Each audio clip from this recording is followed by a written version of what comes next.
How far away are we from having batteries that are far more efficient and last far longer? I know there's some talk of like sodium-based batteries. How far away are we from making batteries that are more efficient? This is not really a constraint.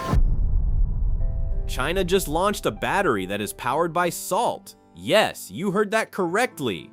The first salt-powered electric cars are rolling off production lines right now. A single order for this battery just broke every record in history, and the company behind it says the era of depending on lithium is coming to an end.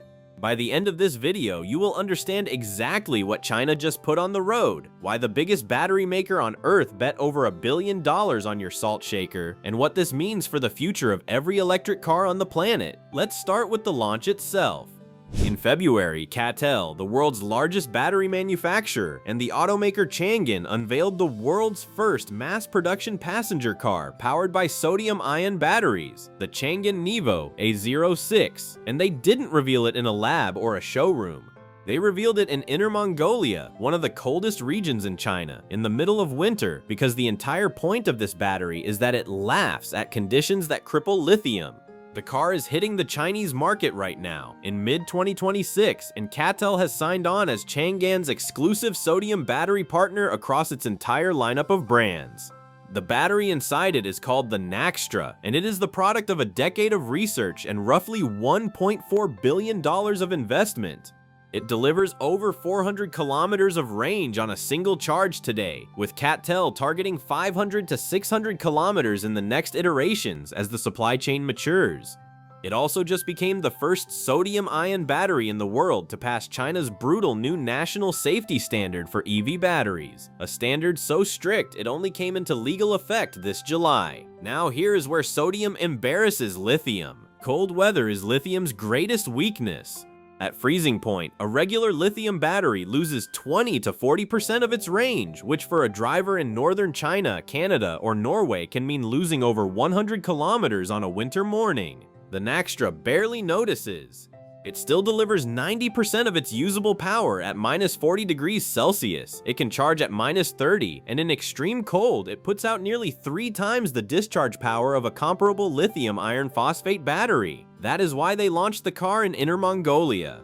It was a demonstration aimed at every cold country on Earth. The lifespan is just as ridiculous. The Naxtra handles more than 10,000 full charge cycles before meaningful degradation, roughly triple the lifespan of the lithium iron phosphate cells it competes with.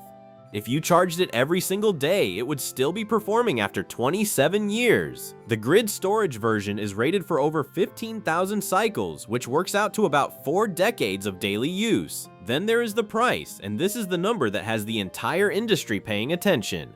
CATL is reportedly producing sodium cells at around $19 per kilowatt hour, while lithium cells typically cost between $55 and $70. That is not a discount. That is a fundamentally different cost structure. And the raw material could not be more secure because sodium is about 1,000 times more abundant in the Earth's crust than lithium. It is in the oceans, in the ground, and in every kitchen on the planet. No single government controls it, no cartel can corner it, and no shortage can send prices multiplying overnight.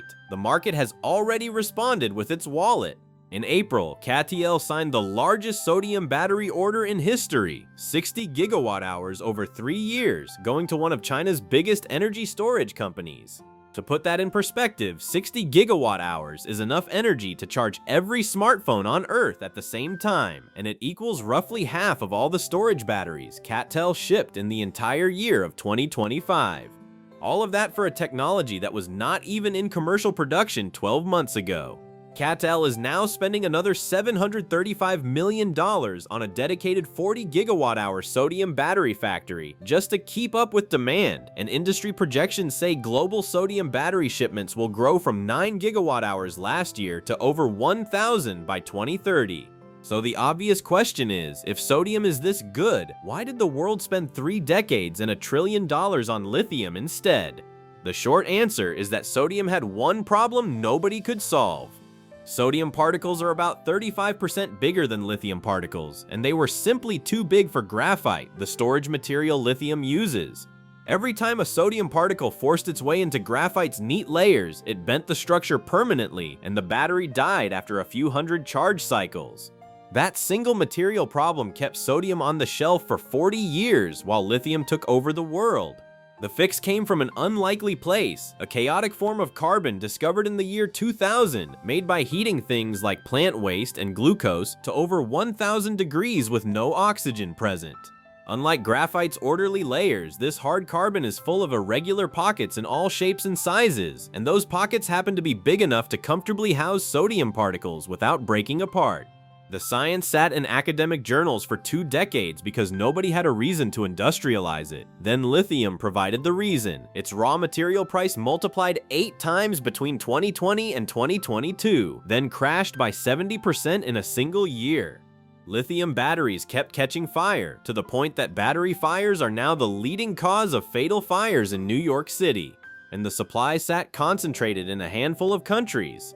Suddenly, a cheap fire-proofer, cold-proof alternative made from the most common salt on Earth looked very interesting. CATL spent years and that $1.4 billion solving the unglamorous manufacturing problems nobody else would touch, making the moisture-hungry hard carbon repel water, controlling its internal pockets with precision down to a single atom, and fixing the production line issues that kept sodium stuck at lab scale. By its own account, the company has now cleared every barrier in the mass production chain.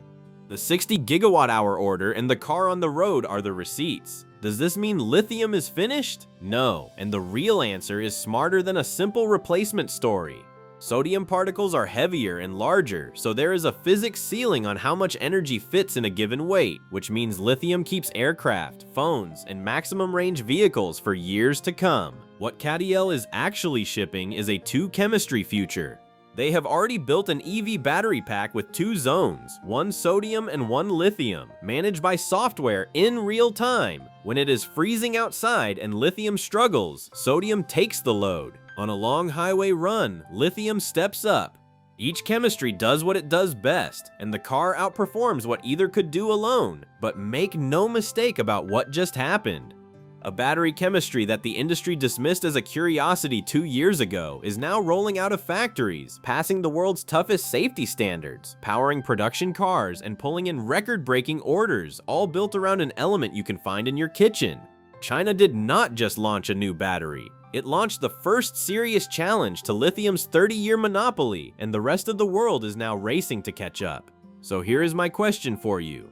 If a salt-powered electric car cost significantly less than a lithium one and worked better in winter, would you buy it? Let me know in the comments below and subscribe so you catch the next one.